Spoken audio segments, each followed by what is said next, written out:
spread one love, okay? Thanks for tuning in to us, the MNM Show.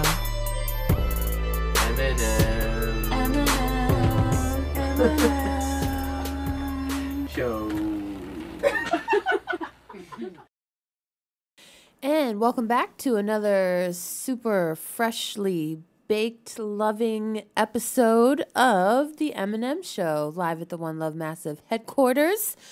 I am your host with the mostest, Nikki MG, and we have Molly at the end of the table. What's up, M? What's going on? I can't see you. I know, it's kind of weird. I don't know if I like this setup. It's kind of weird not being able to see you. Well, we're trying it out. What's going on, Mills? What's happening? Loving the blonde halo essence today. Thank you. It's fresh. Appreciate it. Yes. And we also have a very special guest, Miss Angela Nicole Winfield. How you doing, Angela? I'm doing well. Thank you.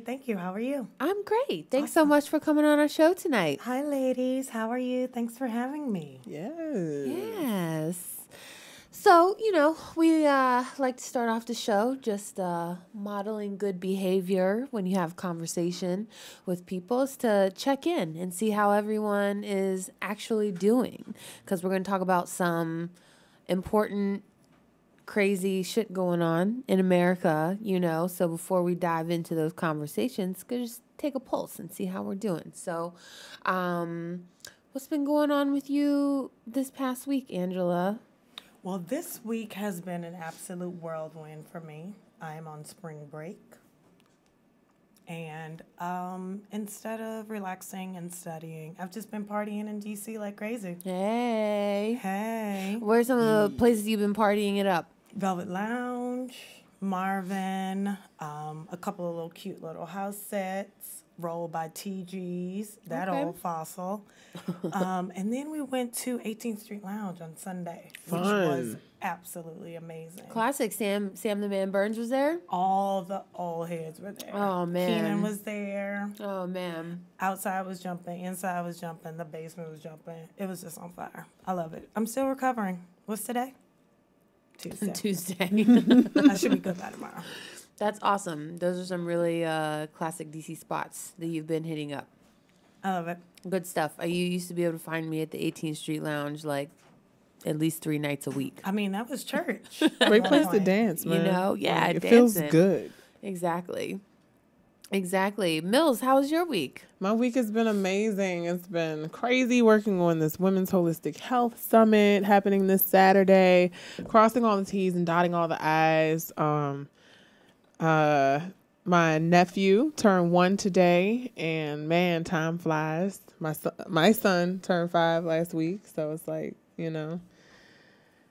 crazy times, man. Some milestones. Yeah. Yes. Tell us more about this Women's Holistic Healing Summit. The Women's Holistic Healing Summit is occurring at Howard University Hospital. It's mostly free. We do have a VIP package that has a lot of really cool bonuses that allow people to have more one-on-one interactions with the different speakers that are participating in the event. We're talking about all the awesome ways that you can heal yourself holistically, not just by exercising or drinking water, but getting really into Reiki and crystals and even cannabis-based therapy, as well as the different services that Howard has to offer for screenings and things like that to stay on top of preventative care.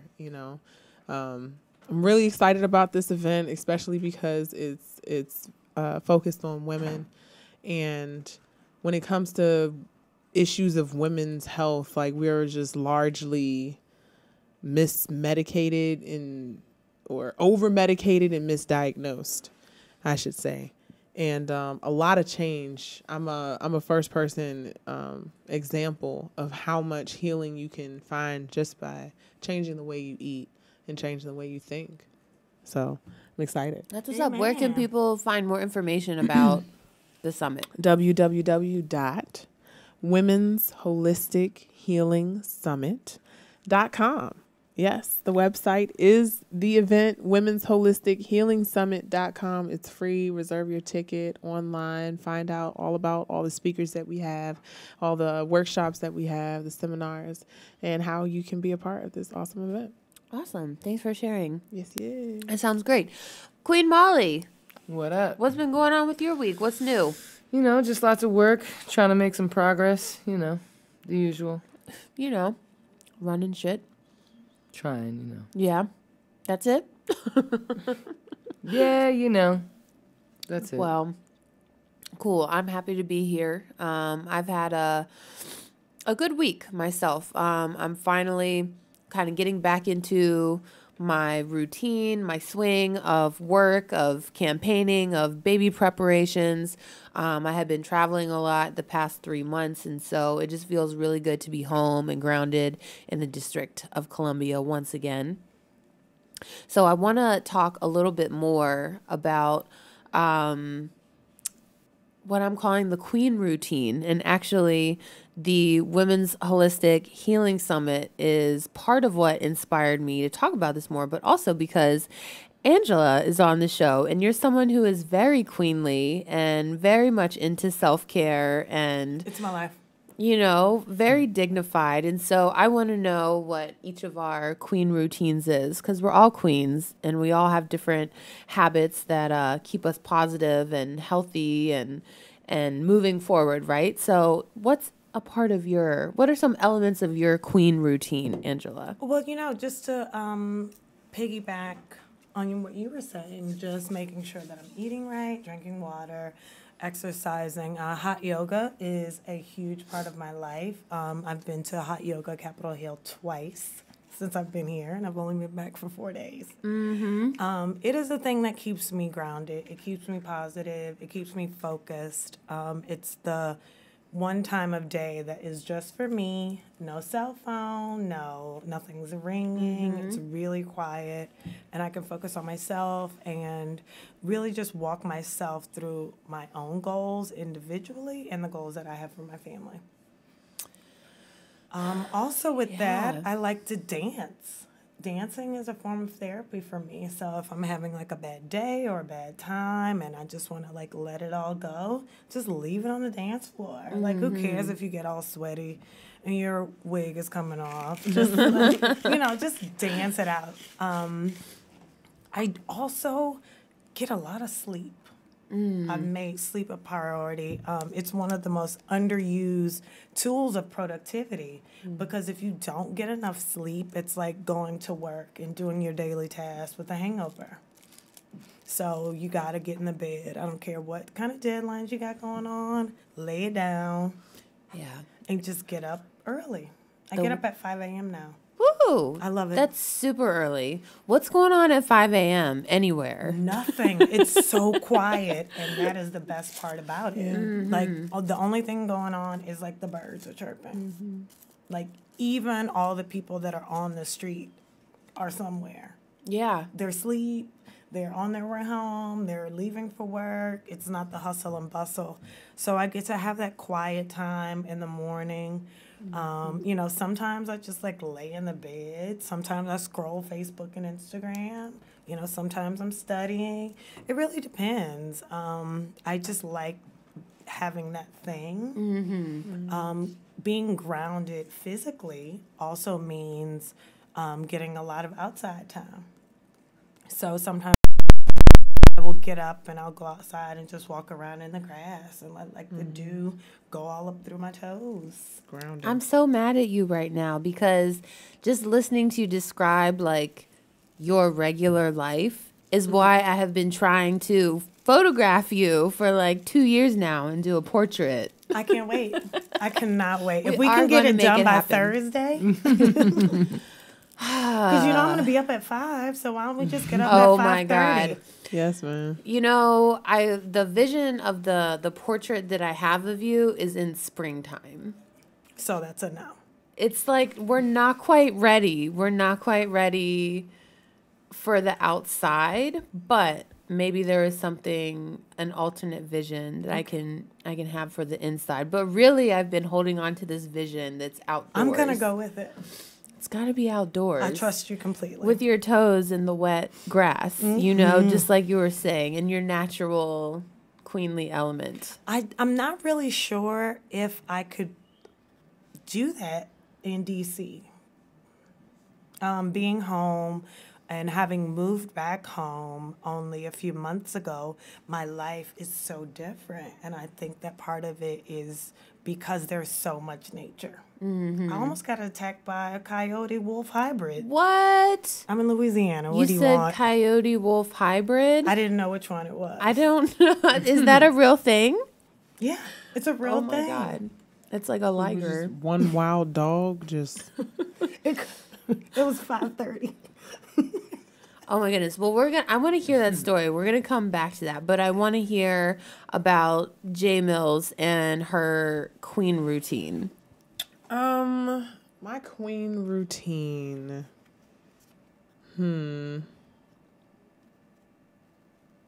That's an interesting question. I thought I had some answers ready. I was listening to you talk about the time that you wake up, and I do believe in the power of the angelic hours of the day. I just often find that I have stayed up until 5 o'clock in the morning. So It happens so easily. And once it happens, once I get to that time, it becomes very difficult for me to go to sleep. But indeed, in a perfect world, I would be waking up at that time. And when I'm really in my rhythm with my days, working for myself, and I take a nap in the middle of the day, I'm able to stay up, into those creative hours and keep it going once I take my little crash before Jelani has to go to sleep and wake up again. Meditation. I think that is a certain part of my goddess routine. Being a single mom, just finding the time to make for myself is something I had to learn. Let me not make it about single, because I think that that transition into motherhood, where you share your body with a whole nother human, and then it comes out and it's tethered to you by the teat for a while, and just that whole real solitude of just silent, no thoughts. You have to carve that time out, It gets, you trying to make time to wash your hair, wash yourself, wash your clothes, eat, feed you, let alone actually, let me do my nails, let me put on makeup, arch my eyebrows. I need new underwear. My bra just stabbed me. That when moment the of wire betrayal starts coming out. Yes, that moment of betrayal where your favorite bra stabs you in the heart. It's real. Yes, it's real, and it happens. And shout outs to all the moms who find time to take care of themselves and everybody else, man. Shout outs to the WOMs, the wife and moms. You really got God bless them. Yeah, man. The WOM. WOM. I'm about to be a WOM. Yeah, man, you out here womming. I'm about to be a WOM, but I'm also trying to be a MILF too. Hey. When I have this baby, I'm not trying to, I already had a couple of days in the past week when I was just in sweatpants every day, and I didn't do my makeup, and I don't even know if I really brushed my hair. I just kind of put my fingers through it, and I was comfortable and everything, and I got my work done, and I made it happen when I needed to happen. But then I was like, this is not me, and this can't turn into me. The Tiger Swan has to take time in the morning to think about how I feel, what I want to project. And if I'm not feeling so good, put on something that makes me feel good, so that I have that extra boost of I'm that bitch, when I'm doing my work. I need that. That's part of my queen routine. And watering my plants in the morning too. And that's kind of my meditational time is just, it's very hard for me just to sit still at this point and try to get to that blank space. Where there isn't a zillion things running around. I still kind of need a mundane sort of basic task, whether it's watering my plants or making a meal to focus on just one thing instead of a zillion things, you know? One of the things that I found is that the more that I focus on myself and my needs, the better person I can be to other people in my life, Yeah. Yes. including my son, including my family, including the work that I do.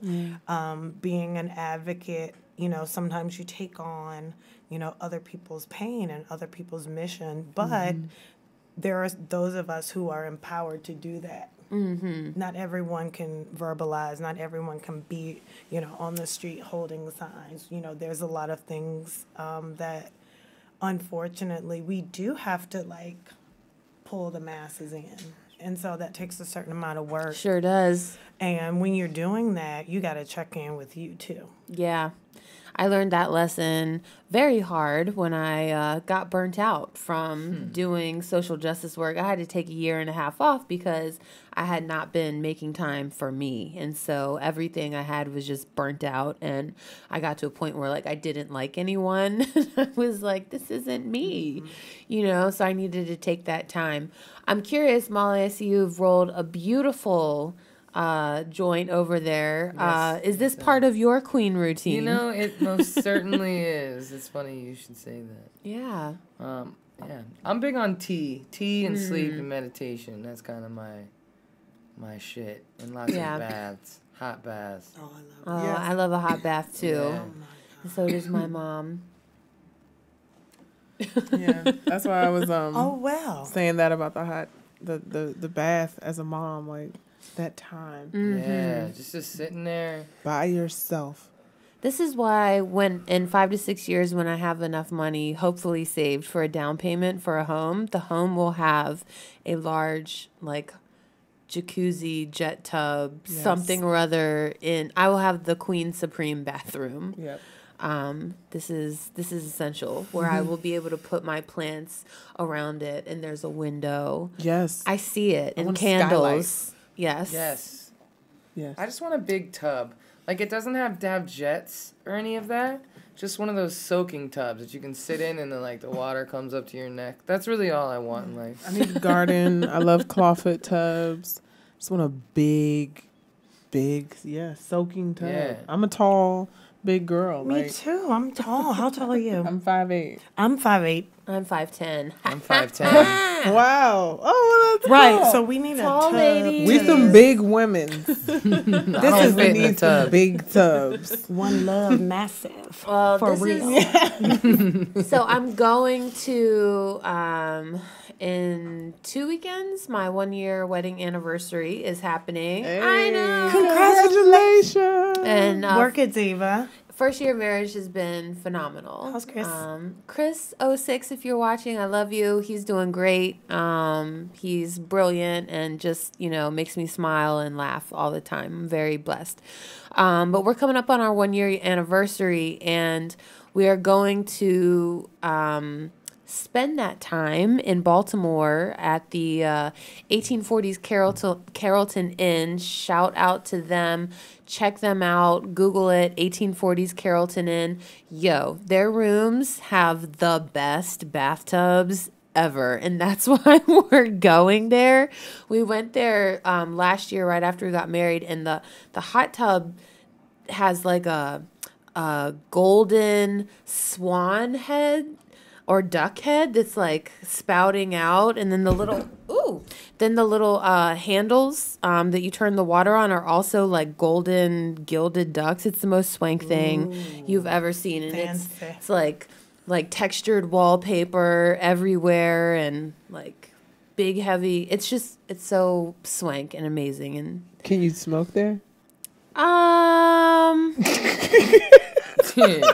But the You most can- important question, What is the fine? can you get high there? Is there a It's in pool? Maryland. Can I open the window? So you can open windows. Okay. It is in So Maryland. it really is 1840s. Yes. Damn. It was, yeah, it's like an old historic. So the neighbors would probably smell the smoke. I don't know. It's like in the downtown business area. So I don't know about that. But 1840s 1840s Carrollton Inn. Carrollton Inn. I'm gonna look Yeah. that up, you guys. 1840s Carrollton Inn. It's really dope. What the I would pop But right we all up. need a good a good soaking. Is it haunted? I in our love lives. hotels. Ace and I love too. hotels. Yeah? We go to Nick them promised me often. It's kind of our thing. With a nice little pool and a workout room and a courtyard. We love it. All those little extra luxuries. Find some cute little things to do, Yelp it out. And we just will have a little weekend out of town. Lovely. Just mother and son. He's my homie. He Yeah. is the greatest kid of all time. How is Ace doing? Ace is killing the game, per usual. They had poetry night at their school, and he performed 3 Langston Hughes poems. Oh, wow. Wow. And he got all A's and 2 B's, 1 in art A B in art? and music, which he loves, which blew me, but I said whatever. Because you just can't trip over everything. Yeah, no. This is like, you got 2 B's, that's great. How old is he now? Yeah, I mean, that's better than I was doing. That's for sure. What grade is he in? He is in 3rd grade. Yeah, I'm not going to trip over What, third grade. and Getting he's a B reading, in third grade. performing Langston Hughes But willingly? some parents are very, very tough on their kids. Yeah. Some Mine parents are like, you have to be perfect. You have to do everything right. They're like on them. Yep. And I am not like that with him at all. Like, I don't even spank. Yeah. I'm a non-spanker. And so, like, it's just like, I don't need to like yell and scream and like be hard on you because I'm your mom and I'm here to provide comfort and understanding. And, you can leave all that yelling stuff outside. So are there times, though, that Ace needs to be put in check? Every day. So what are some of your best motherly techniques to support your son, but also get his little ass in check when he needs it? Well, the easy go-to is iPad restriction. And so we start off in 12-hour increments. Explain. So if you do something bad and you get a warning and I said, don't do this again, and then he does it again, I'm going to take your iPad for 12 hours. And then I go up from there. But it's also teaching him a math lesson. So trying to work in discipline with also like understanding that 12 hours plus 12 hours is 24 hours, which is a whole day. And if you want to keep going, we can go to 36, which is a day and a half. Does it count when he's asleep, though? Or, like, does he go to sleep for 8 hours and then... No, I the just next... start. I just started right then. So, if he does something at 8 p.m., then he's not going to have it until 8 a.m. the next day. And so he does not like that at all. Okay. He's in that age where, like, they have friends and they FaceTime and they play video games and, they talk trash to each other. And I'm all up in it. Who said what? Tell him don't talk like that. So How old did you say? he is 8 and a half. And a half. He's 8 and a half. He always makes me add Yes. that. But overall, he's a good kid. He really is. I don't have to. He's not a kid that has to get a lot of chastising and punishment. He just kind of. He's just chill. Well, I'm glad to hear that. He's chill. He's like me.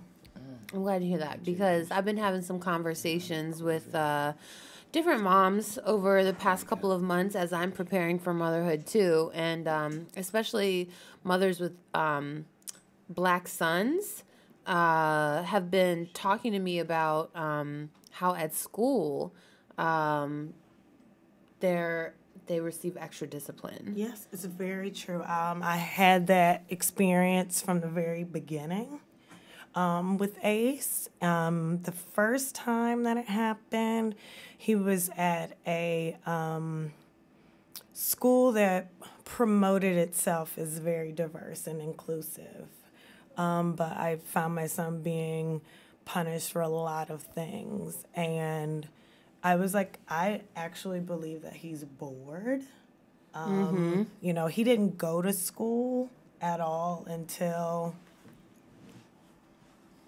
maybe 3.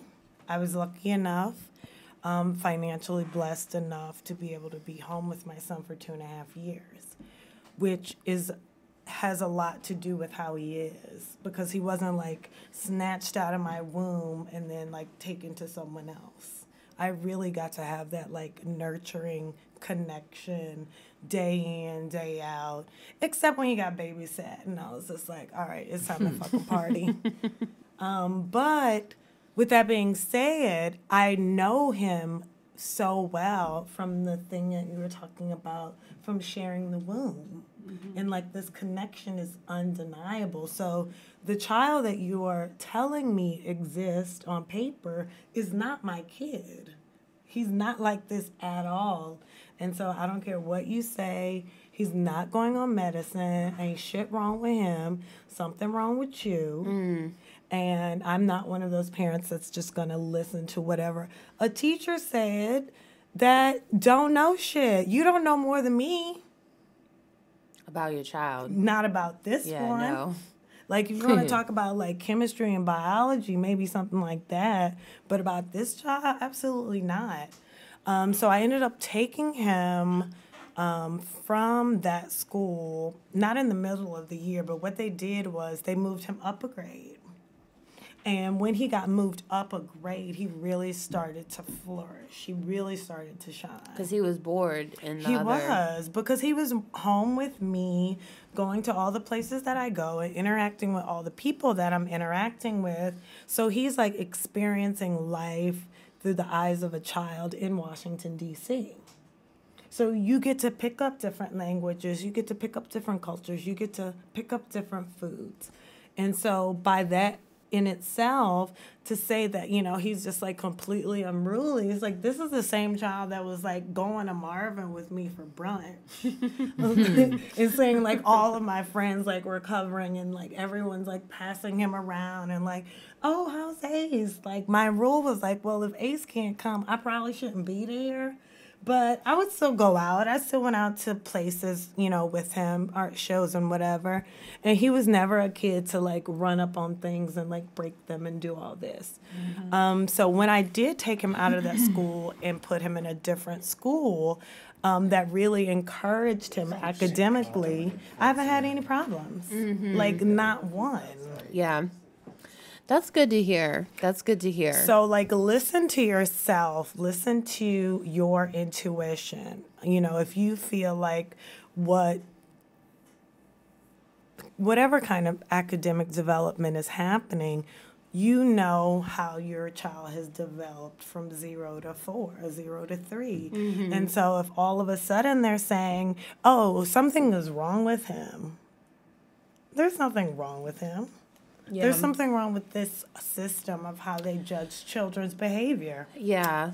Speaking, I was reading this article a couple of months ago, and it was suggesting that all children are born geniuses, and they actually get socialized to be like restricted, and a lot of that comes from school, preschool, daycare, elementary, middle to high school. And so it was suggesting that actually the longer that your child is in the school system, they're actually not getting smarter. Their genius is being like dumbed down because people are preparing the children to press buttons these days and just like basically get in line. But there are other schools. I've heard of Montessori schools that actually encourage freedom of play and discovery. That Ace was helps. a Montessori. Okay. He's always been a Montessori. He's definitely a Montessori kid. And I like it. I'm into it. But, you know, Montessori, the way that it's structured, it is for people that are financially able to do it. Well, there are shout outs to DC because there are some free Montessori schools, plenty of them. Peabody, that's where I went. Langdon Elementary School is around the corner from where I live, and there are several others. There's also a Reggio School. The elementary that's right there by Dunbar. I can't remember its name, but they're My son went to Shining Stars, which is a free Montessori, but it took 2 school cycles for us to get in that school. oh yeah, you definitely. So it but might be free, but you still might not be able to get up whether in it's there. Montessori or the foreign language immersion, or my son goes to a performing arts school. He goes to City Arts and Prep, formerly William E. Dorr Jr. DC. I don't know if people are familiar. If you're familiar with the documentary Waiting for Superman, but the school lottery is real, and if you don't get your kid into the right pre-K at school, with DC it starts at pre-K at 3 years old. You got to get your kid in the right school so that then they can be in the right kindergarten, the right elementary that feeds into the right junior high that feeds into the right high school. And man, outside of that, they do have a lot of auditions. I think that DC is a blessed place with the school systems for a lot of the schools that are available. If you just do your research, because if you live in the city, you can go to practically any school when the kid is young. I mean, but why do we have to do that? Like, why can't all schools be performing arts schools? Why can't all schools be Montessori? Why can't all schools give kids what they need to succeed? Because the money is there. That's too much like right. This is what stresses me out too. Like, what y'all are saying, like making sure that your kid by the age of 3 gets into the right school so that they're on this track. Yeah. That feels like you have to, as a parent, like you have to plan your kid's life out, like when they're 3. And it seems unfair and unnecessary. Like, I don't know. I remember the days when, and it wasn't here in DC because I grew up in Maryland, but like I could go to the nearest public school and be guaranteed at least a basic, like decent general education and be safe. Were you? Was it good? I mean, think about what you learned. I'm here. I made it to college. So I'm not saying it was like excellent, but it was like baseline, at least like standard, you know? And yeah. I mean, what I meant by that is like sometimes I look back, well, you know, I'm always like extra woke with it all. And the Department of Education, the curriculum, the things that we're taught, the way that we're taught it, the definitions, the way that our school day is structured as standard, and then how these other things are extra programs, extra things. Like you said, you know, why isn't everything like this? Why does it have to be that I had to choose between a foreign language dominant school, Elsie Whitlow Stokes, or the performing arts school for my son, or Bethune? Like, they have all these different schools with all these great programs. Montessori. I was a Montessori kid, and the reason why I didn't choose Montessori for him was because I recall very vividly how hard it was for me to adjust to a regular school, to sitting at a desk. Like, that just was so far. I still can't. Like, I was so far ahead of everybody else in school in the way that I thought, and just math and reading skills, reading comprehension, public speaking. It was critical thinking the most, though. And problem solving. There's a lot of organizing. Yes. My son is so organized. Self-organized, self-disciplined, all the different things. I just remember feeling like, you know, these kids are just not that smart. But there are a lot of things that just talk about homeschooling. And, I mean, the history, again, of the Department of Education and understanding that we do not live linearly. You know, everything that happens isn't always good. You know, prior to this Department of Education, it was known that you could be a self-taught individual and you were not looked down upon because you did not go or finish elementary, middle, high, or college. You know, people could go to university without having gone through all of these grades. And they're in their teenage years or as an adult or whatever. Like, the acquiring of knowledge was much freer and open than it is today. I talked about, like, you know, what are we learning and what does it mean? You know, why do we learn in social studies when you really look at us learning about colonialism and imperialism and that history starts here. And these people in the first printed book was the Canterbury Tales and 15 things. I was on It's Academic. So if I just really look back at the time, like my mind was filled with useless facts. Who gives a fuck about Magellan? Why are we learning that these people discovered the world? Like, why are you teaching me about, like, oh my gosh, just all of this. Oh, man. Cortez. De Cortez. For what? For what? For what? For what? Why are we learning about these pirates? And then this, like, we got to learn 1492. You better know it. You better know these lies. That's what this school system is about. And I feel like the curriculum hasn't changed in like 50 years. If anything, it's getting further and further from the truth. Like they're editing more and more out. Yes, because it is mind programming. It is brainwashing. It's like, fuck what you're good at individually. Fuck what you want to do, what your natural talent is. You're going to learn all this other stuff, and then you're going to get a job, and then you're going to work your job because you got to pay bills, and then when you're 65, you can retire and do what you always wanted to do. Yeah. Oh my God. Like, what the fuck? But you're not going to be able to do it because you're going to be old as fuck. Right. Like, and your hips are going to hurt.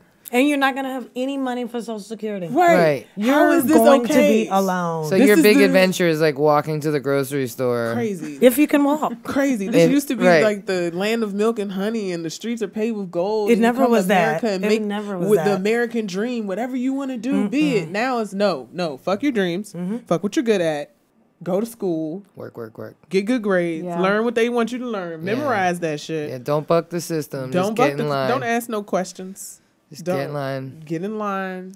I always ask questions. I don't know. For me, growing up, and I went to a lot of different schools, so I heard these narratives you're talking about over and over again. And it always, like, after a while, it just kind of infuriated me because I was like, why am I learning about the Civil War again? Like, we've learned about the Civil War for, like, every year. 8 years, you know? And I'm like, what about... I got to a certain point where I was like, well, what about Black people? Like, what about Asian and Latino people? Like, what's going on in other countries? What's going on in anywhere other than America and Europe, basically? Yes. You know? And I just kept asking questions to my teachers and, like, kind of challenging in that sort of frame of mind. What about this? That doesn't make sense to me. Were you ever, like, kicked out of class or? No, I was fortunate that I had light skin privilege. I was They would definitely have kicked threw out my of black class. ass down a I damn was. step so No. quick. I stayed getting kicked out of class for Me too. asking questions. I didn't. too. I asked questions all the time, and some of my teachers, you know, would find it cumbersome, but most of them encouraged me to keep asking questions. I think it was because I was also, like, obedient. It wasn't like I was unruly and, like, talking out of turn. Like, I'd raise my hand. I'd talk to the teacher after class. I was unruly. Like I was really disrespectful. cared. That's good. Did somebody So- teach you that, or did you just have that self-awareness to Well, be kind? I grew up, well, my mother and my grandmother, who are Caucasian, raised us in me in a household that children should be seen and not heard. And so that really kind of stuck with me about when, like, I had to be conscious about when I spoke. My mom always told me, you better think before you speak. And so in a way, it was kind of like oppressive, but in another way, it's very much preparing me to be a strategic thinker and assess my landscape before taking action, which is something What's that like? Sometimes for my life, thinking before I speak has at times felt enraging, like I'm bottling For sure. rage, depending on the environment that I'm in. If I'm in a room, you know, with mostly older white folks or a conservative place, like when I'm out in Frederick, Maryland, visiting family and stuff, like Right. I'm very careful about what I say and how I frame it. Versus when I'm here on this show or in Washington, D.C. in a Right. liberal crowd of people, younger people, more progressive people. Not that I don't want to challenge and agitate folks who have different values or may say racist things or repeat the narratives that we know not to necessarily be true. I want to counter that naturally, but then I'm also like, how much energy is this going to take? How is it going to affect my mood? Risk versus reward. You know, like, are these people actually going to be changing? Are they going to come and join a march, you know, based on this one conversation? You know, no. So a lot of times I'll be passive aggressive about things, which I don't know if that's the best, but it's just how I have survived Maryland. Maryland outside of what we consider the DMV, actually. If you know, DMV, we're talking about Montgomery County, Prince George's County, DC, and then like Alexandria. I guess Alexandria. It's getting further and further out. I know. If you're not a part of those like counties immediately, Maybe Arlington. Maybe Arlington and not Alexandria. I don't know. See, I don't even go there that much, so I don't do even not know. go to Virginia. It's just I don't go. Wait, I'm and there's from a DC, there's a so- Fairfax too. There's a Fairfax. Fairfax too. is not in the That's DMV. not DMV. Okay, I don't know. Sorry, Fairfax, but you're not invited. Oh my goodness. I don't know. To be I'm still inclusive, terrified of Fairfax County If Police. the Beltway comes through you, you're in the DMV. I like that. I mean, I feel like You can't DMV, fight it's DC, Maryland, Virginia. I feel like even like Norfolk is still the DMV. No. I mean, I'm just If saying. I have to dial Norfolk one, is 7 you are cities. not in the DMV. That's like 4 hours from here. I mean, I'm just saying that's technically what DMV stands for. Technically. No, I mean, Norfolk and like technically you it's know, a reference to the metropolitan, like you would call it the tri-state area, but that's not Yes. talking about all of it. That's a very specific part Yeah, that of little that circle. region. The DMV is just this little part right here. When people be like, "Oh, you from Maryland," and the only thing they think of is Baltimore. Now they're like, "Oh, you from the DMV." They understand that you're part of DC and not Baltimorean. You're not a Baltimite. Hey, A Baltimore. Baltimite. I used to live in Baltimore. I love Baltimore. Shout out Baltimore. When did you live? Baltimese. So tell us, you have lived, like, you're in Atlanta right now, but Wrong. Oh, wait, what? I am not in Atlanta. Where are you, Angela? I am in Orleans? Louisiana. I remember her saying Louisiana, but not Yes. New Orleans though. Ace is in Atlanta. Okay, Ace is living with his father. but you're in Louisiana. I'm in all the places all the time. I'm worldwide. Where in Louisiana are you? I am living in my family home. No, but I mean, like, where in Baton Louisiana? Rouge. Okay, in Baton Rouge, in the capital. It's capital, right? Right. Yeah, it's public The red education. stick. So, but you lived in DC for like a really long time. 25 years. Yeah, exactly. And I just you're, left. You're a Washingtonian. Straight to me. up. I always tell people that I grew up in Louisiana, but I became a woman in D.C. Okay. Well, all right. So, wait, Molly, you were gonna. I was add just gonna ask something? if you were from Louisiana, but then you Yes. answered that question. Okay. So, I wanted to ask you more about this wildlife situation in Louisiana. You had seen a what? A coyote I got wolf a list. hybrid? I have a list of animals that I've seen. So, tell us more about the difference in culture that you noticed between Washington, D.C. and Baton Rouge, Louisiana. It's very similar. Okay. It's very, very similar. Having grown up in Baton Rouge really allowed me to thrive in D.C. as a young person. How so? Because Do tell. Baton Rouge is a crazy ass fucking city. And anything can happen at any time. That sounds like America. But so is D.C. Right. It's a crazy city. Anything can happen at any time. And when I moved here, I was 19. And the city was just alive. It was just on fire. I was like, yes. What year was this?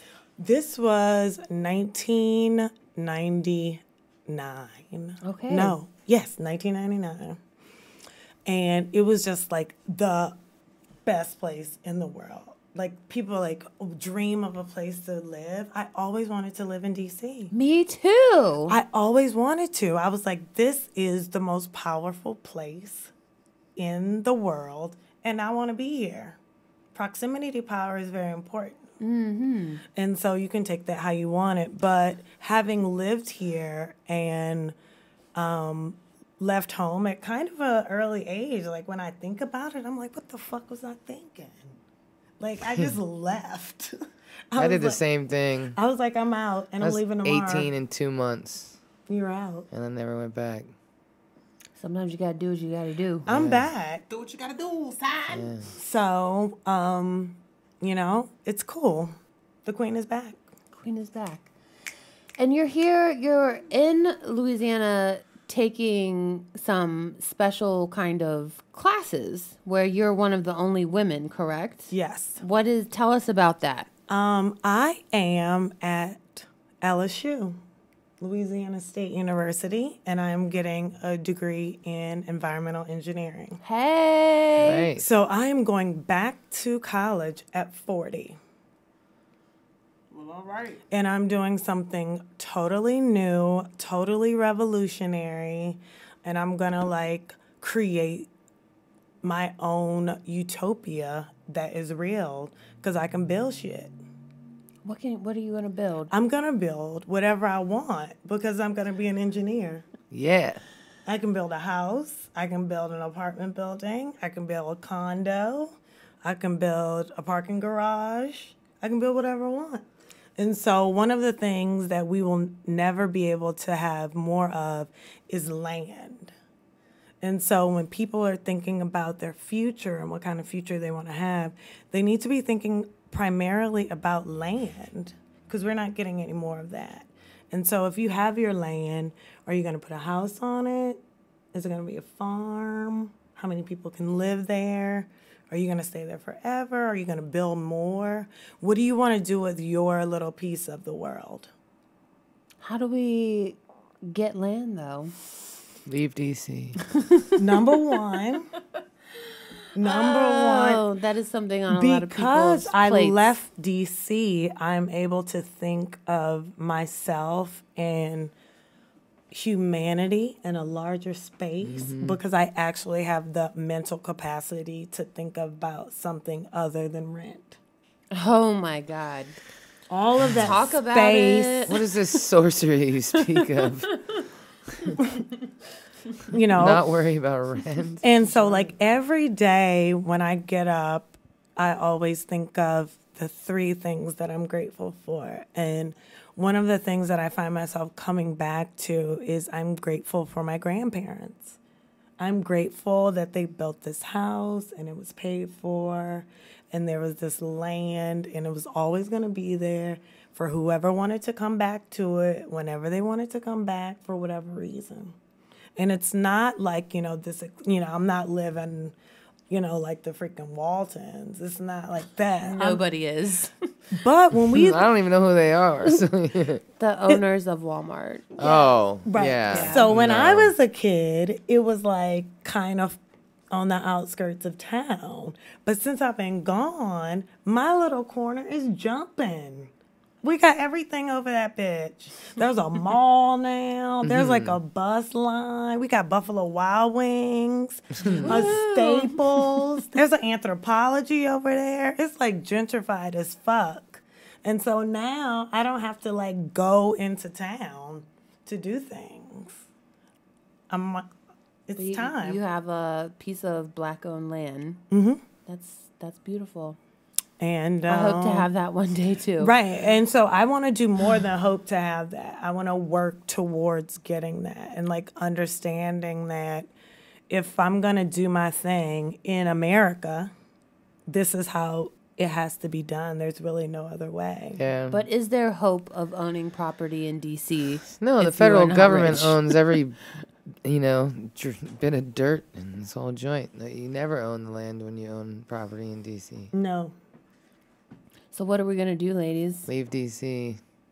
I mean, I'm not saying that you have to leave because I actually want to come back. Like when I finish my program, which will be in 2 or 3 years, depending on how loud I want to turn my black girl up.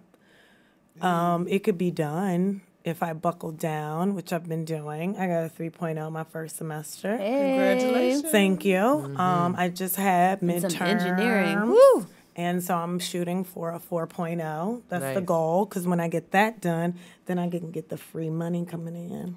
Okay. And then I don't have to pay for it my damn self. I That's can let awesome. someone else pay for it. And so having lived in D.C., having seen so much, especially politically, even on a local level and a national level, I feel like the way that I move in Baton Rouge is different. For sure. I always say DC is where you sharpen your sword, but you gotta Most leave definitely. it to see and understand You do. your power. You do. One of my high school friends, we were just like hanging out talking. He was like, "You've gotten more done in 3 months than some people have gotten done Their that been here." And I was like, "I know what I want to do." And there's something really powerful in just like knowing what you want to do. And it took me having a kid, living in a crazy city, and touching different parts of life to understand that. And I love that about DC because I can like be a part of whatever I want to be a part of because it's all right there. Like you can go to a punk club, you know, you can go to Howard, you can go to, you know, the GW hospital, you can go to Georgetown, you know, you can go up into the Palisades, you can go up to Adams Morgan, and you see so many different types of people, and we're all here together. And so I think that leaving here, I miss that.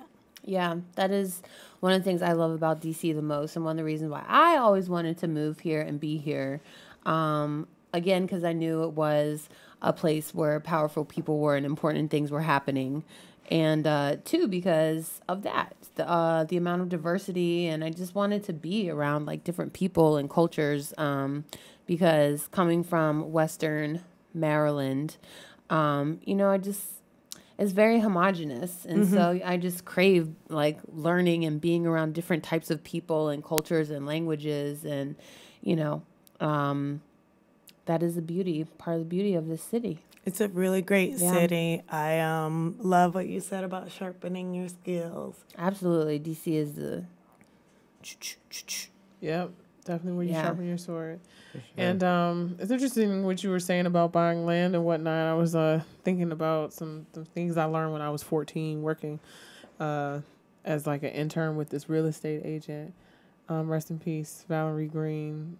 Awesome real estate agent who had her own real estate acquisition company, and taught me how easy it was to buy land and that we should be looking to buy at all times and never, ever, ever, ever rent.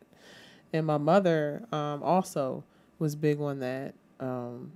She attributed it to being from the South, where that's just what you did. You bought your own land. You do. You know, to like them, when you're 18, it's the plan. Renting is like sharecropping. Like they understood that you don't own it if you're renting it, and that they can go up and down on the price. And the only way to control where you're living is if you own the land you live on and build the house. Or at least know how to do it. You know, they knew how. They were constantly expanding on the homes and the things that they built. Add another floor, add another part to the back, you know, adding all these different things. And we've lost a lot of those skills. We've lost that mentality when we came to the city. And there are a lot of things that were done in the public planning and urban planning to take away ownership possibilities for people of color, where you were not allowed to live in the condominiums. We don't even know. So many don't even think of condos. They can think of apartments. They know what an apartment is, but have no idea what a condo is, and that it's the same exact thing, only instead of paying this rent, you're paying a third of that, half at most, if it's your mortgage. But you got to have that savings and, you know, that down payment. We're taught to buy a car. We're taught that the first thing we need to do is move out and rent, and you'll never save that up. But if you were culturally taught to own land, you would never rent. You would stay home until you had enough money to put on the down payment, not for a car, but for a home, for land. And then after that, now you can save money while you're living in your house. You know, you move on to the next one, first rental property. Now you got residual income, and you in a new house. Keep it going, flip it. You know, we watch it on HGTV. We watch and see all these different entities that are buying properties and doing all these different things, and it could be us, but it's not, because so many people are not thinking about owning. You can own a condominium for $60,000 in Baltimore. The prices are so cheap. It's crazy. Right now you can get a whole 1 or 2 bedroom, 3 bedroom, 4 bedroom for less than $50,000, $20,000, and you can own a 1 bedroom joint that looks nice. Look it up. Just look condos for sale and look and see how much that monthly mortgage is. Yeah.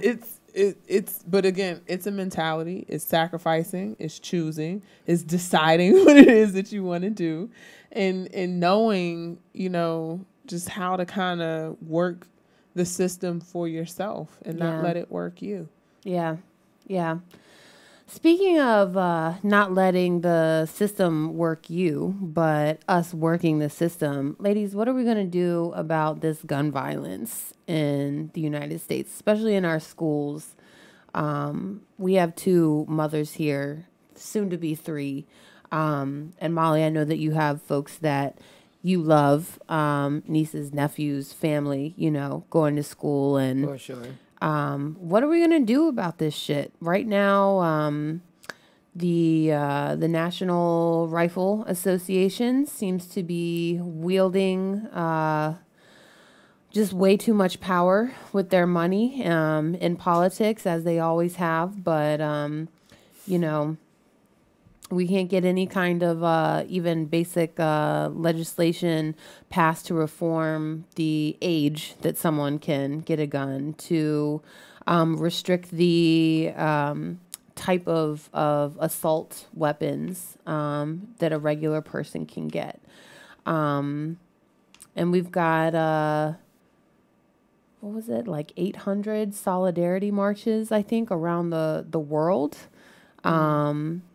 For the March of Our Lives, to end gun violence. But I just, in my heart, I feel like it's not enough. The march is not enough. It's not, because this conversation is being held in a vacuum that offends my black soul.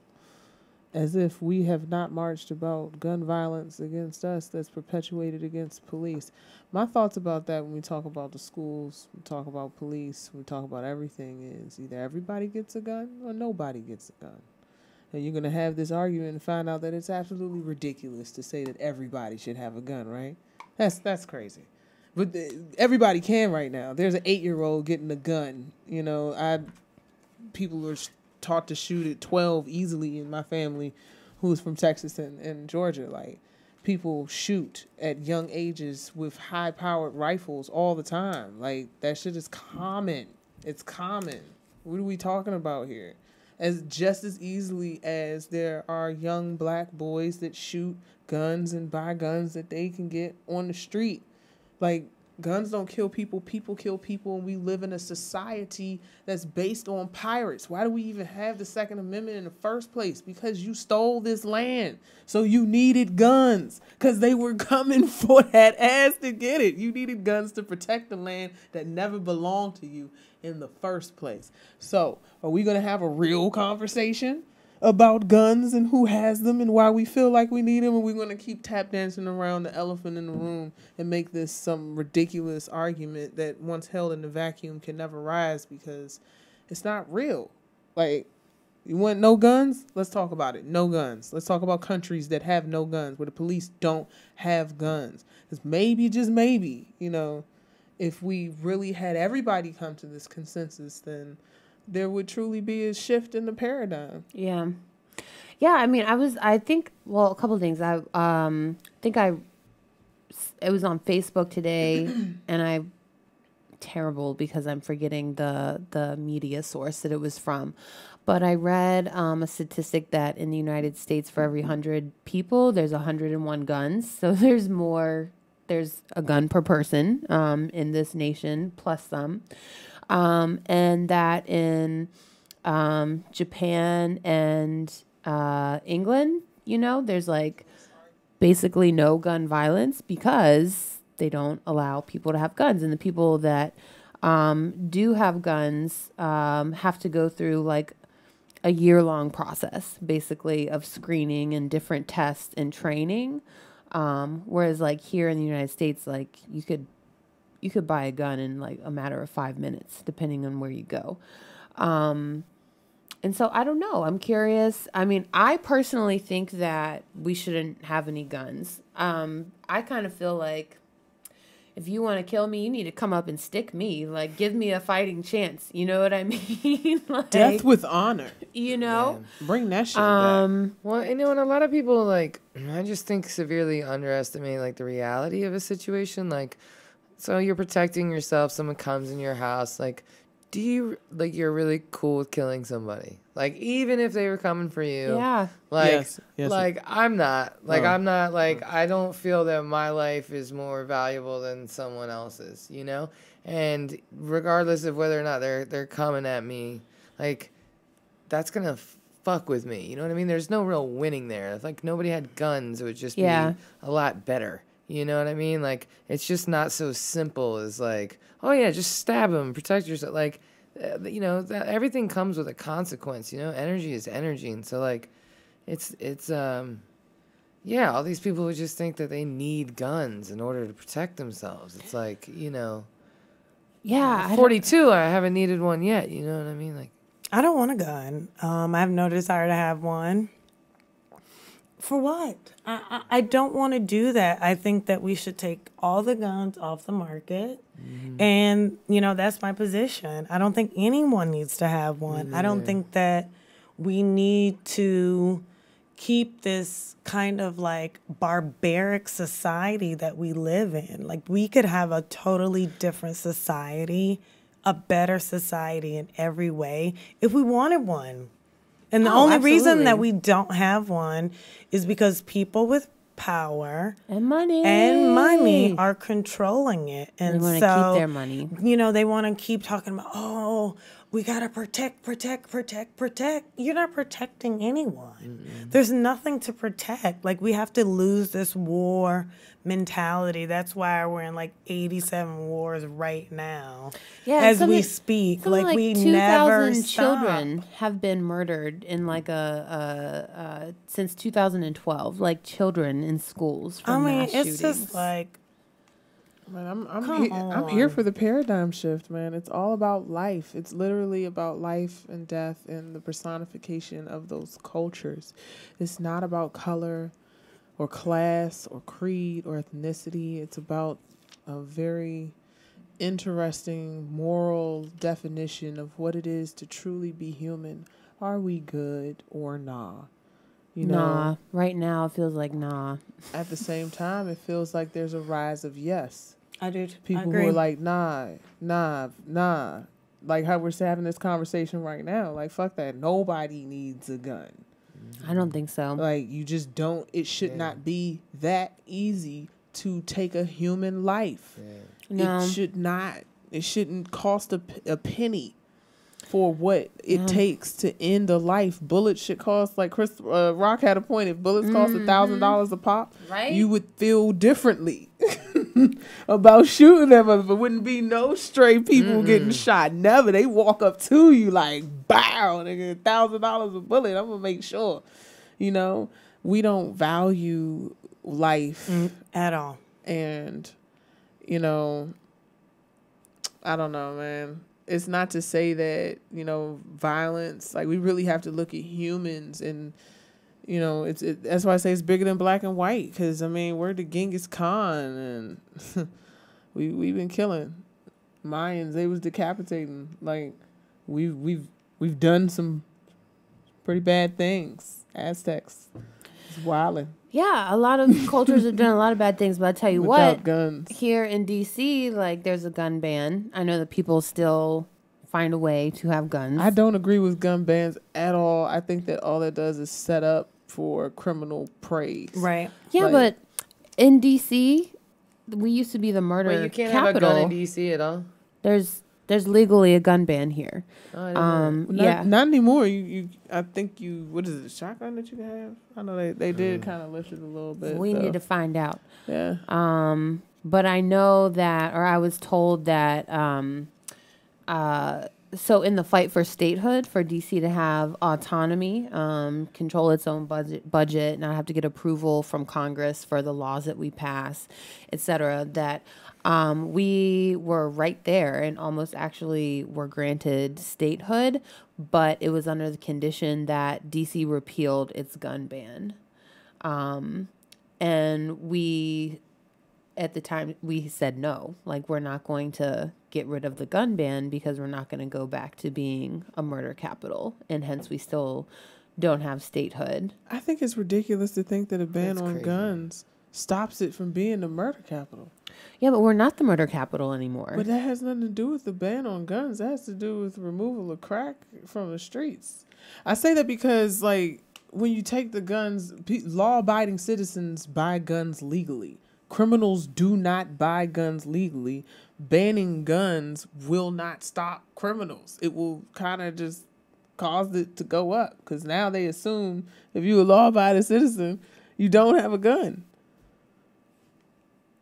Let's get our little history going on here because I want to know for real what's happening.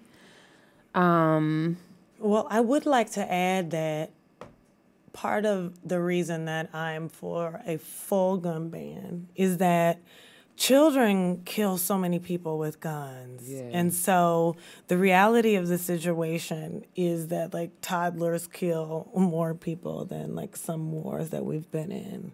You know, a 2-year-old will get a gun and shoot a 4-year-old.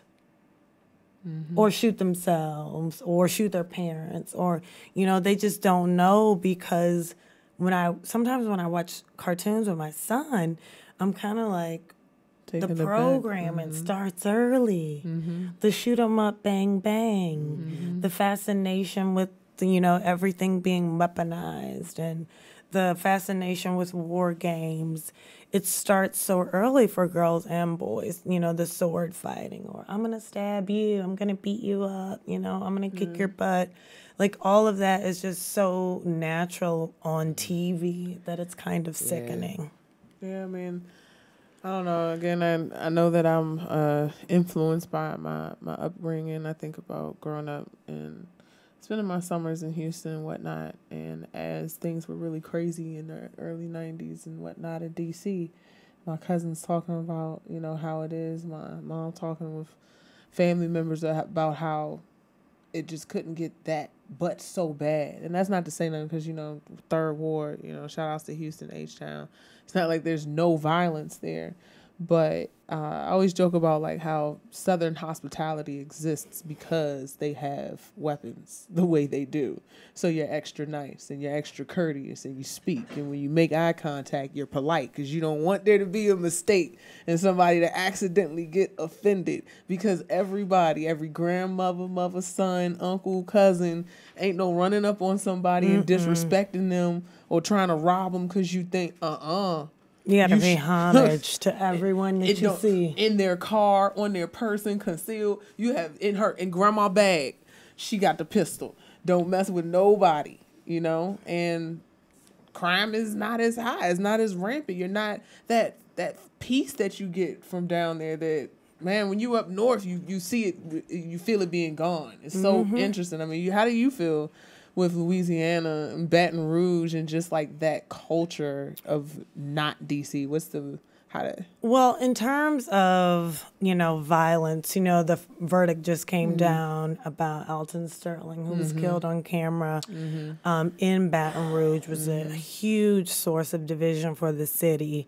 And so I don't know what to expect when I go home. I just thought that's a crazy. I don't know what to expect. I think that, growing up in Baton Rouge, I think there was a sense of safety in a way, but you knew what the dangers were. Mm-hmm. And so I didn't feel that there was random acts of violence, like a school shooting. I felt like it was more turf wars, gang violence, drug violence. Every now and there would be some like family drama that'll kick off and somebody gets shot. I seen a fight break out over shrimp at Touffet. It can happen. Yep. Crab legs will get somebody shot. Right. Especially if it's already tensions are high. I've seen it happen. So, you know, it is there. Almost everyone that I knew had a gun growing up, or several. Hunting and, you know, fishing and being outside was like very normal. But, you know, the kind of like drive-by violence, people getting robbed, all that stuff, that's from crack. That's from heroin. You know, that is Directly. from drugs infiltrating our communities that were already close and tight-knit. So it was easy to have like a whole block of people, a whole group of friends, a whole section of a family being addicted to drugs because everyone's really close. Yeah. Everyone's really physically close, emotionally close. I feel closer to my brothers and sisters being home. Like the people that I hang out with are definitely my cousins. They're definitely people that I've known for a while. So I do feel safer at home because like people are going to give a fuck if I'm not home at night, which is not necessarily something you can count on in DC. Well, I want to clarify, since we were talking about it, what the actual gun laws are in D.C., just to get our learn on. Let's go. Because I don't want to be putting out incorrect information out here. So, according to Wikipedia, it says that in D.C., all firearms have to be registered with the police by the terms of the Firearms Control Regulation Act of 1975. However, that law used to prohibit the possession of handguns, even in private citizens' homes. But then in 2008, yes, recently, in the Supreme Court case, the District of Columbia versus Heller, the Supreme Court ruled that the Second Amendment acknowledges and guarantees the right of individuals to possess and carry firearms. And so our gun ban on handguns was unconstitutional. So then in 2012 and 2015, there were reductions, it says, made to DC laws under threat of lawsuits from gun owners and prospective gun owners. And so some parts of the district's gun registration law, they're just saying that some parts of it were unconstitutional and other parts of it being upheld, you know, it didn't make sense. So at this point, in order to bear a firearm as a private citizen in D.C., you still have to register it with the police. You have to go through an NCIC background check and submit fingerprinting. You get your photograph taken. You have to take an online gun safety course. The residents have to declare what address the firearm will be kept at. And there is a 30-day period between purchases of successive handguns. So you can't just be purchasing gun after gun. So there are some restrictions in place to slow the purchase and use of the handgun. But still, I don't know. I don't know if like an online course is really preparing someone to safely use a firearm. I don't know what's all entailed with it, but yeah, I'm still with Angela. I just like, if you want to get someone, like, give them the dignity of a fighting chance. Like, you got to stab me or something. Don't. I'm not trying to go down by gun violence and be a statistic in America. No, man, I feel you. Remember I started off by saying, like, if we have this argument that everybody should have a gun, it becomes ridiculous. Like, come on, really? Everybody? No. So that means the answer is nobody. Yeah. Nobody should have a gun. I just don't think that we need, I don't think we need them. I don't, you know, and as someone who is going to be, well, I am a mother, but going to be bringing a child into this world, and, you know, whether I stay in DC or move back to Maryland, you know, like, is the school that I'm going to put my child in safe? You know, how do you navigate that? It is absolutely unsafe. It is unsafe for us to go out as adults. It really, really is. When you look at it from a statistical point of view, gun violence is the scariest thing right now, because I even find myself, like, when I'm studying in the library, like, I go to the second floor and I go all the way to the back every time, so that if, like, some crazy person comes into the library, at least I have a fighting chance of survival. And that's not me being paranoid. That could happen. That's real, yeah. It could happen because it happens all the time. It happens every day, every minute. Like right now, someone is getting gunned down, and it's just senseless. It really is. That's all I can think about. And it's a shame that we have to think about that.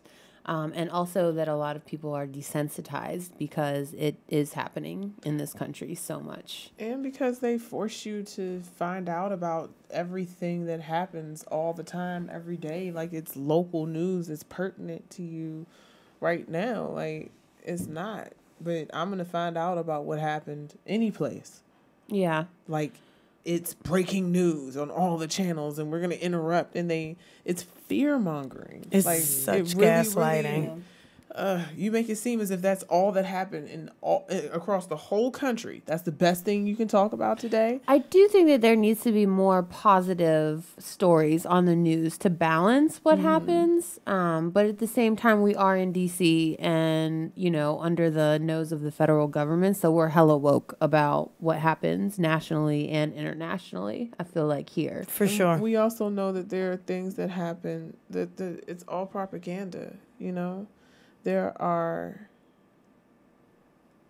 if I take it back again to the march, and we look at how the media has covered the way Black people have marched against police violence, even if it was police violence against unarmed children. When we talk about the over brutality of police officers in school, that police officer that tackled that little girl to the ground, like, broke her arm. When we shut things down and we talk about this, we are heavily silenced. And the ideals that influence people to make these choices, that culture is what ultimately needs to change. Because whether it was automatic rifles or just mobs taking over blocks or lynchings and postcards about it, it's the same fear-mongering tactics to desensitize people to the murders and the injustice and the violence, and get you in a place where you're polarized and you're forgetting that you can be human. It's not a black and white thing.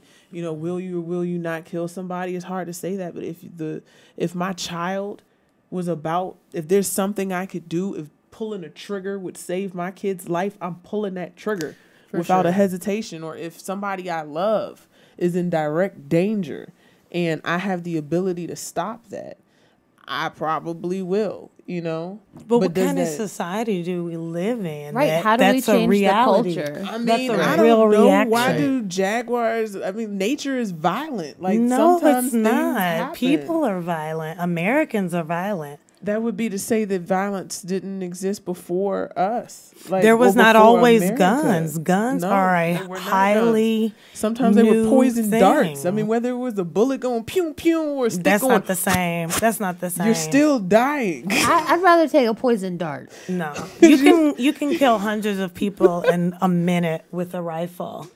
You cannot also kill put a 100 people with a spray of dart. poison darts. Into the No, sky. it's not the same. It's not the same. 12 at a time. They're in the trees.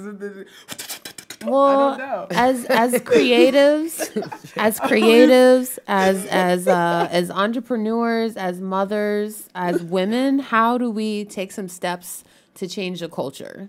Like, what can we actually do? Love, yo. I feel like women, I always say, you're either a good witch or a bad witch. And many wars have been fought over a woman. How many times has a woman instigated some things, or in the presence of a woman, a man felt disrespected, and her reaction to that situation, instead of being peace, incites it.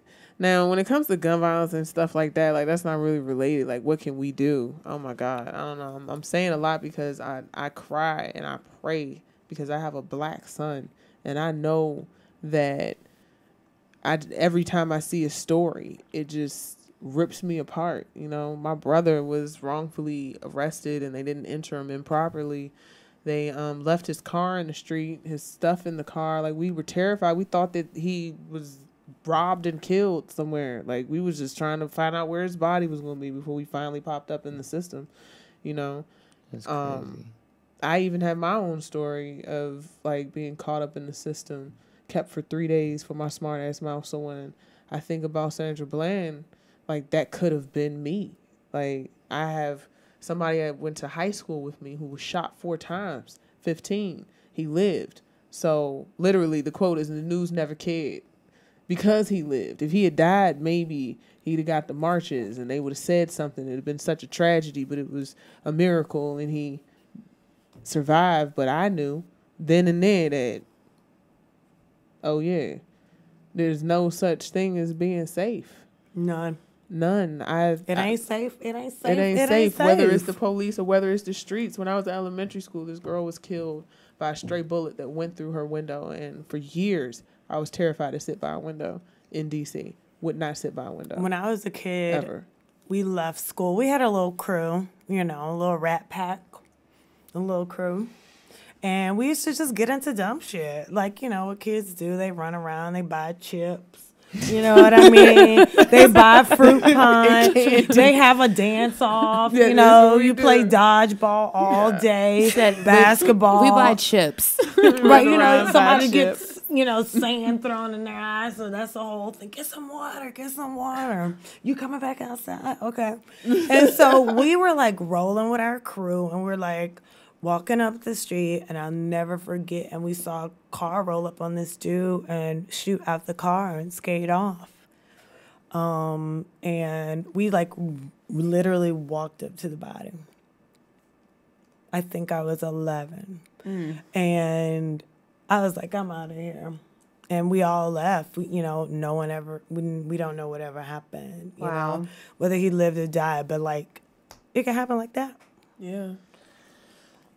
Well, I don't know if you know about this, Angela, but myself, Mills, and Molly are running for the D.C. Democratic State Committee. I do know that. Facebook is my page, just in case you didn't know. I just use Facebook as my platform. But I'm very much connected to D.C. And, you know, I'm following all the local news, you know, all the politics, because, you know, D.C. is still my home in a lot of ways. Yeah. Well, it's our home. We still live here. No, y'all run it. We rep this city. Y'all run this city. And, you know, we're running for a D.C. Democratic State Committee. It's the Democratic Party, basically, in D.C., and they're responsible for voter outreach and education, advocating for statehood, and holding elected officials accountable to democratic values. And so this is a really real question for us as people who are running, who will be in spaces with powerful Congress people where we don't have statehood recognition. We will be in rooms with other powerful community people that can mobilize folks. We will be in spaces with DC council members and other elected officials who have the power to make laws and enforce things here in the district.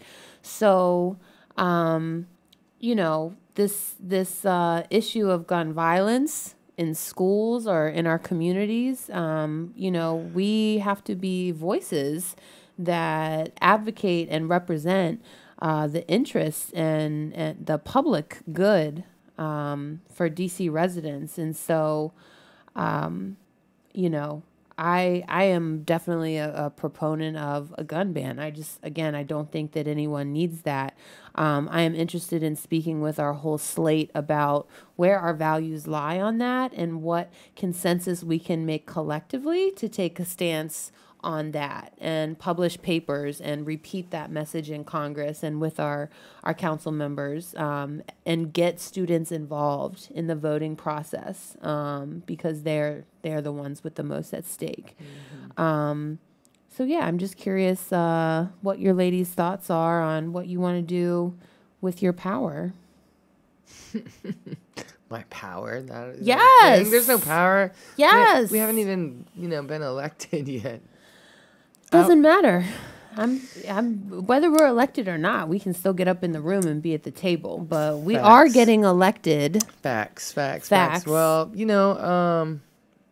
I mean, honestly, Nikki, I'm getting involved in all of that because I wanna learn and understand how things work, and not so much really put my opinion into it, but kind of like see what's going on and kind of go with what I think is best based on what's there, because I don't feel really knowledgeable enough to really make any major statements about what I would do.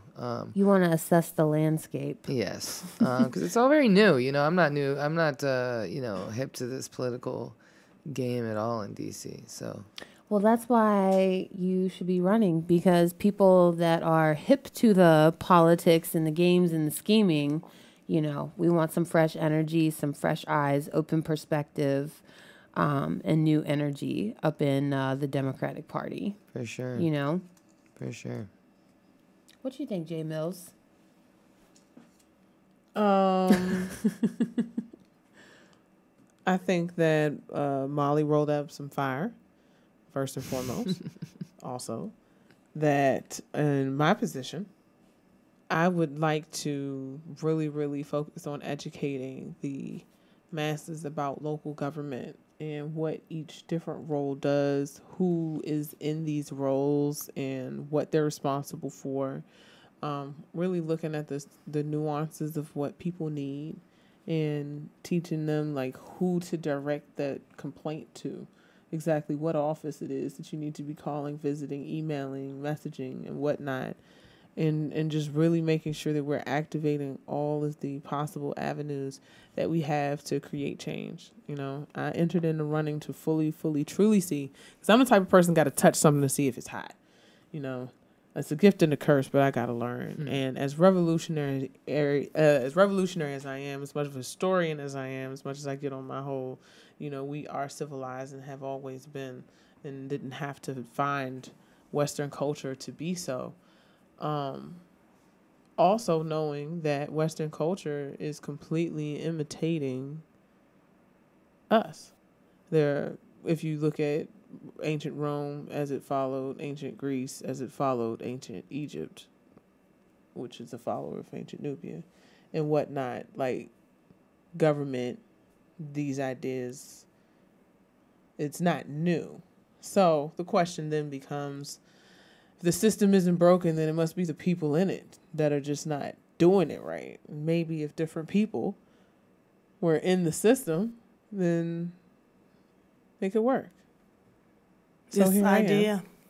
It's an idea. I'm not sure. It's a good idea. Get close. No, it's a great idea. You gotta be in it. It's a great idea. Because that's the other piece. If I get in there, I'm in there, and I see that I have led myself into a burning house, hey. I mean, hey, I'm in there. You're I'm in here there now. Yeah, I like that metaphor. The United States, could be seen as a burning house right now. I mean, Martin Luther King literally said that. He said, "I have a fear that I've integrated my people into a burning house." Yeah, but we in it, and so it's time to fight and put the water on it and Ancestors whatever else we gotta do to put the fire out. Our powers combined. Yes, I mean, there has to be more and more and more solidarity. There has to be more intersectionality. There have to have more programs like this where we have different people doing things that they are passionate about and bringing information. Because there's so much that people don't know. Just the things that you were talking about today just made me think so much about just like basic financial literacy. So many people just have no idea. Never been taught it. They have no idea how to go from their parents' house into a condo. Right. They have no idea that they need $20,000 or $40,000 or $50,000 to get a house. They just know it's a lot. Mm-hmm. They don't have a real number. And I think that the system is designed for people to fail, and those who rise above are fighting tremendous odds. And I just think that is terrible. Yeah. Because it doesn't have to be like that. I mean, knowledge is power, for sure. And our people perish for lack of knowledge in many ways. But we still can't, ignore the fact that oftentimes when we learn the rules and the laws, they change them. Mm-hmm. Yes, constantly. Yep. That's why people got to be involved in the democratic process. Because if you're not at the table, you're on the table. Yes. So here we are, man. Yep. We in there. I like that. Is that a thing? Yes. Or did you just make that up? If you're not at the table, you're on the table? I can't take credit for making that up. Thing. I have, that's a thing. I've never heard that before. Now you've heard it. I now like you it. know. And it's true, though. If you're not at the table, your interests are probably not going to be considered and will be chopped. Your rights will be chopped and renegotiated. Yeah. And, it's so true. I tell you, we here in D.C., I've mentioned this before, we passed a wage theft prevention law a couple years ago. But since the community got together with, having to overcome the obstacles of dealing with working 2 to 3 jobs, getting down to the Wilson building to advocate at noon, like regular people work. Like, we went through all of this, mobilized people, got media, passed an excellent law, one of the strongest laws in the country, and then immediately after it was passed, backdoor interests start going in and whittling it down. Temporary agencies want to be exempt from wage theft prevention. 7-Elevens want to be exempt from, all the people that want to steal. Yes, basically, or that want to look for loopholes. They come in and they do that, and depending on how much campaign contributions, they say that they're gonna dedicate to that council member, oftentimes determines whose rights get upheld and whose gets chopped. So we have to be vigilant. But I want to thank you, Angela, for joining us on the show tonight, sharing with us your perspective. It has been my absolute pleasure. Thank you for inviting me. Yeah. Shout out to Spirit Airlines for that $100 ticket. I'm gonna see you next time, boo. Spirit Air. I don't know if I've ever flown Spirit. I like Southwest. $100. That's a good deal. People hate it. People love it. I'm in the love it crew. All right. Gotta be ready for it. Because I'm just on the move. You're jet set. I'm out here. Living your life like it's golden. With one bag. Yes. Because Spirit. And there it is. Because there Spirit. It is. Mm-hmm. I want to hand it over to the magical, mystical Jay Mills and to lead us in closing on a metaphysical moment. Take us somewhere positive, please. Snap. Getting metaphysical. I thought I was going to have a little bit more time. So I'm just going to go where I'm at. Because I don't know. But here we are. Mercury's in retrograde. Oh, God. Until somewhere around April 22nd. I'm a Gemini, born May 31st. And, me and Mercury in retrogrades. If you're a Gemini or an Aquarius or a Libra or a Virgo, this time is one that you are especially affected by. If you're not one of these signs, you're just kind of lightweight. Maybe your phone's messing up. Maybe you got unexplained transportation woes. Maybe, your computer's fucking up. Internet's messing up. Just got some technological difficulties. Little lightweight things. Blame it on Mercury. The beautiful thing about Mercury in retrograde is that when you keep a positive attitude and demeanor and you keep moving forward, even when things appear to be moving backward, there is a blessing behind those stressings. So in those times where your best laid plans seem to just all be going to shit, keeping a positive attitude, staying happy in spite of it all, you'll find a great great blessing behind that. So shout outs to Mercury in retrograde and me making a plan and that plan not coming too. So here we are rolling with it. I was looking at Supreme Mathematics and I started thinking about the fact that everything that is us is intentional and what it means to be a star for real and living out each day. By that, I mean, like, we, being human beings, are of light. A star is light. That's it. You're just light.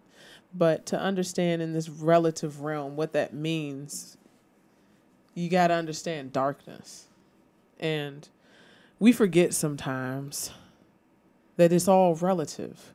We forget what it means to be in the absolute. Why are we an eternal being, an eternal light, an eternal all, a drop, a slice of the all that decided to wear a U-suit, decided to dress up in a body and go for a few spins around the sun on this hot rock called the earth? Why? Why are we here? Each and every one of us, everything that we make, everything that we think, everything that we see is always here for a reason. And it is because of being. Why we're called a human being, because the only way to know what is to be or not to be, right? That is eternally the question. If you choose not to be who you are, that does not change who you are. Isn't that amazing? You can never run away from the light that is you because you are pure light. Word to mathematics, where you have positive and negative numbers that only exist in the relative, but there's something called an absolute value. And that's all that actually is. If you pay close attention to mathematics, shout outs to my geniuses who know what I'm talking about when I talk about absolute value. That's important to know because that means that no matter how not you may be, your absolute value will never, ever, ever change. You can be as negative as you think you might at the very bottom of the not of you, and it is in that moment that you realize who you are. Just like that, boom, absolute value just hits you. And for some people, depending on how great their absolute value is, that's how deep that rock bottom has to go. You got to go deep down. It's going to get real dark. It's going to get real low because you're going to shine real bright. Where the fuck do you find a diamond at? Is it on the surface? Nah. Never that. Pressure makes diamonds. Otherwise, you're just a lump of coal.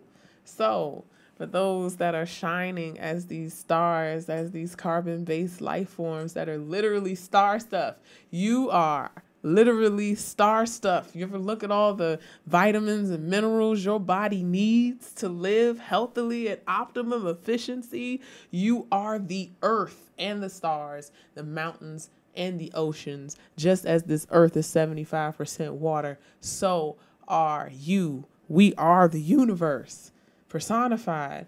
And in this knowledge of that, you know, I was looking at the numerology because I was thinking about just for people who live in patterns and who see these patterns and people who have this kind of intuition and understanding that this time right now, 2018, I was looking at the definition of numbers, bringing it back into Supreme Mathematics, 2018, 218. What those numbers mean. 2 is wisdom. 1 is knowledge. 8 is build, destroy. And when we look at these times that this year is right now, wisdom times knowledge. You're already wise, but now when you get this new knowledge, because you can find out a lot of things and it means nothing.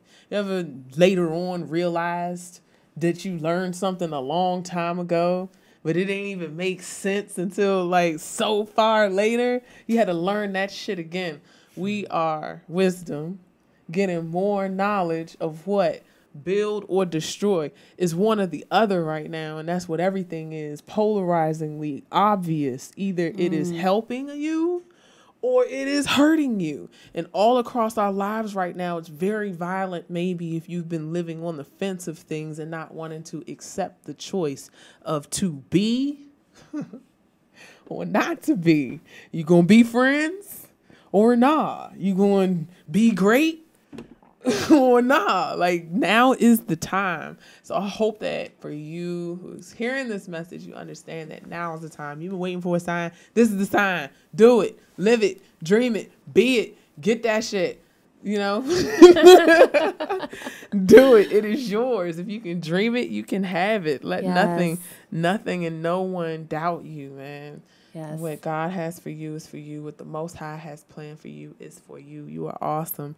You are fearfully and wonderfully made. You have not been given the spirit of fear, but of power and a sound mind. You who hears my words, you have been given a gift, because everybody does not have a sound mind. They were not given the gift of understanding. So, one love. Love more. Be more. Love always. Choose the highest attention of yourself. And be true to that, yo. There were some serious wisdom nuggets in there, yo. Serious wisdom nuggets. I really appreciated that. Thank you for lifting us back up. I did have to remember, yes, I have gone through some darkness in order to shine where I'm at today. And I think all of us have. So those of you who are watching that are going through your dark moments, know that there is light and that there is light in you. And we are all testaments to that. So thank you for that. And thank you again, Molly, for hosting us at the One Love Massive headquarters in the historic Shaw. We love you, ladies. We love our viewers. Yes. We love our tech guys. Thank you for making us shine here. And we will see everyone next week, Tuesday, 9 o'clock. Peace out. Peace out with Uptown XO.